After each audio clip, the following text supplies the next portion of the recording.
Assalamualaikum, Rahayu, salam Pancasila. Cerita rakyat yang populer saat ini mengisahkan Sunan Kalijaga adalah anak Bupati Tuban memiliki nama lahir Raden Sahid. Saat remaja Raden Sahid menyaksikan banyak rakyat kecil yang hidup melarat akibat negara yaitu Majapahit tidak bisa lagi mengurus pemerintahan dengan baik dikarenakan perang saudara yang berkepanjangan. Raden Said mengambil sikap untuk menolong rakyat kecil dengan menjadi begal atau rampok budiman yang selalu menghadang saudagar yang lewat hutan wilayah Tuban dan merampas harta mereka untuk dibagikan pada fakir miskin. Kepopuleran aksi begal kelompok Raden Said ini kemudian membuat ia diberi gelar baru yaitu Berandal Loko Joyo. Suatu saat Raden Said sang berandal Lokojoyo menghadang seorang yang bersorban, berjubah, dan menggunakan tongkat. Raden Said menggertak dan memaksa si korban untuk menyerahkan hartanya. Si korban dengan tenang berkata, "Jika engkau meminta harta, aku tidak punya. Tetapi jika kamu memaksa, ambil saja emas yang ada di sana." Berkata demikian, orang asing itu menunjuk pada sebuah pohon aren. Terkejut Raden Said melihat buah kolang-kaling yang rimbun berubah menjadi emas berkilau memenuhi puncak pohon aren. Raden Said takjub sekaligus gelisah dan marah. Takjub atas peristiwa ajaib, gelisah karena merasa berhadapan dengan orang sakti, dan marah karena dirinya seperti dipermainkan. Dalam pergolakan batin, Raden Said memperoleh kesadaran bahwa orang yang dia begal adalah yang selama ini dicari untuk mencerahkan dan menyempurnakan hidupnya. Raden Said segera memburu orang yang bersorban yang tidak lain adalah Sunan Bonang untuk menyerahkan diri sebagai murid. Menjumpai Sunan Bonang saat berada di tepi kali atau sungai, Raden Said menyampaikan semua isi hatinya. Sunan Bonang mau menerima Raden Said sebagai murid, tetapi dengan mengajukan syarat Raden Said harus menjaga tongkat Sunan Bonang yang akan ditinggalkan dan tetap berada di tempat sampai Sunan Bonang kembali.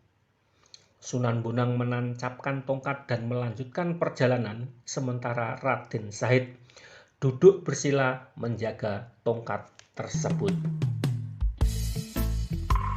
Ketika saatnya tiba, Sunan Bonang mengunjungi tempat Raden Said menunggu tongkatnya. Didapatinya si calon murid masih setia dan teguh menunggu tongkat yang tertancap di pinggir sungai sesuai amanahnya. Sunan Bonang membangunkan tapa Raden Said dan menerimanya sebagai murid. Setelah itu Raden Said berguru pada Sunan Bonang. Dan di kemudian hari beliau menjadi penyebar agama Islam yang luar biasa yang menyandang sebutan Sunan Kalijaga. Sunan Kalijaga bagaimana jadi wali? Dia pergi ke pinggir kali, kemudian dia bertapa kan? Bertapa sampai badannya penuh dengan lumut. Dia tidak sholat, tidak makan. Kemudian dia jadi tiba-tiba jadi apa? Wali. Kalau begitu cara jadi wali, itu wali setan. Kalau begitu caranya. Masyarakat dahulu memiliki pandangan bahwa ilmu kelakone kanthi laku. Dari pandangan ini kemudian masyarakat Jawa berpendapat bahwa derajat kewalian seseorang harus dicapai dengan disiplin laku untuk mengendalikan hawa nafsu. Disiplin laku untuk mencapai pengendalian nafsu tersebut disebut tapa brata. Karena disiplin laku tapa brata dianggap penting oleh masyarakat dahulu, maka kemudian dalam menggambarkan proses kewalian Sunan Kalijaga lebih menonjolkan proses tapa brata di sungai daripada proses berguru agama Islam pada Sunan Bonang. Jadi dalam cerita Sunan Kalijaga tak disebutkan sama sekali bahwa Sunan Kalijaga mencapai kewalian dengan tanpa sholat dan tanpa syahadat. Sungguh menggelikan jika kemudian ada orang yang mengatakan Sunan Kalijaga memperoleh kewalian tanpa sholat sehingga disebut wali setan. Yuk kita ngobrol kisah Sunan Kalijaga versi buku Cerita Lasem. Dalam buku Cerita Lasem ini kita akan mendapatkan fakta-fakta yang mengejutkan.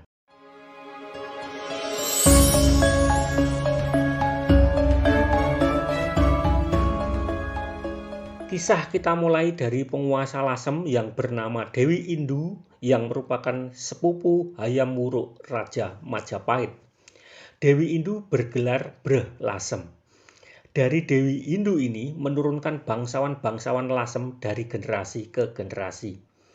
Salah satu turunan Dewi Indu adalah tokoh yang bernama Santi Bodro. Santi Bodro diambil menantu Adipati Tuban yang dikenal dengan nama Sunan Bejagung. Karena selain berkuasa di Tuban, beliau juga memiliki pondok pesantren di Bejagung. Ini menurut buku Cerita Lasem loh ya. Setelah mundur dari penguasa di Tuban, yang menjadi pengganti Sunan Bejagung menduduki tahta Tuban adalah Santi Bodro.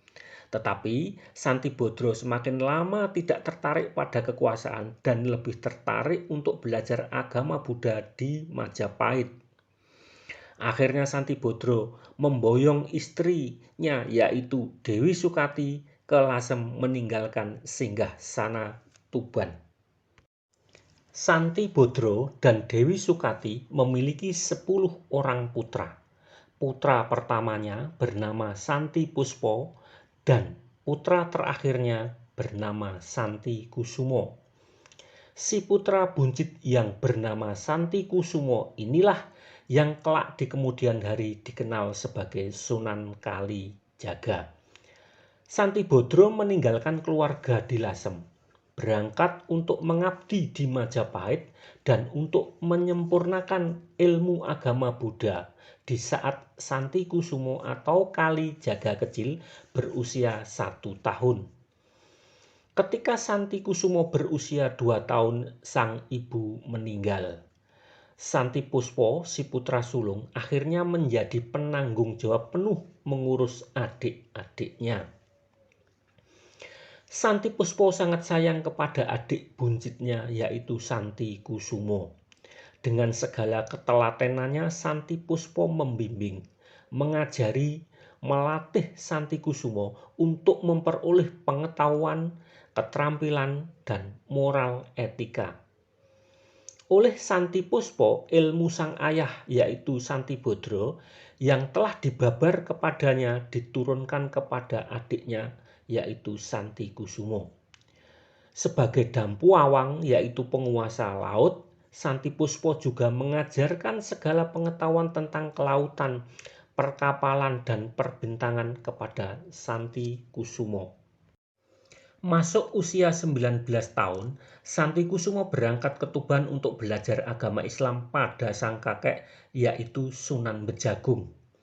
Setelah mendapat banyak ilmu agama Islam dari sang kakek, Santi Kusumo mendapatkan nama Islam yaitu Raden Said.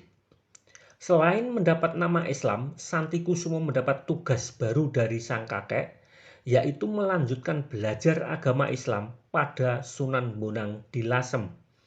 Santi Kusumo atau Raden Said dengan senang hati memenuhi permintaan sang kakek.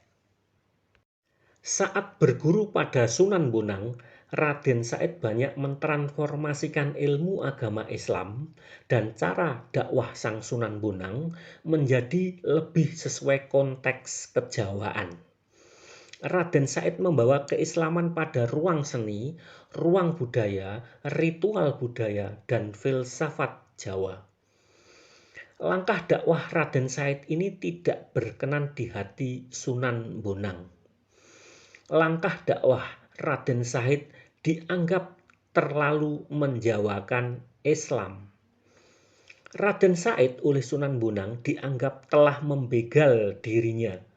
Tentu saja artinya membegal di sini bukan merampok atau merampas, melainkan menelikung atau menyelisih cara dakwah yang telah dilakukan Sang Sunan Bonang. Jadi dalam buku Cerita Lasem tidak ada pembegalan dalam arti mencegat dan merampas harta di tengah jalan oleh Raden Said loh ya. Cara dakwah Raden Said yang mudah diterima, semana atau familiar dan ramah budaya ini menjadikan Islam berkembang pesat meski kental dengan aroma kejawaan. Dengan bersinarnya Raden Said dalam menyebarkan agama Islam ini, beliau mendapat gelar baru yaitu Loka Jaya. Loka berasal dari kata kaloko yang artinya terkenal dan jaya artinya unggul. Jadi Lokojoyo atau Lokajaya bukan julukan Raden Said karena kehebatannya dalam menjadi begal budiman loh ya.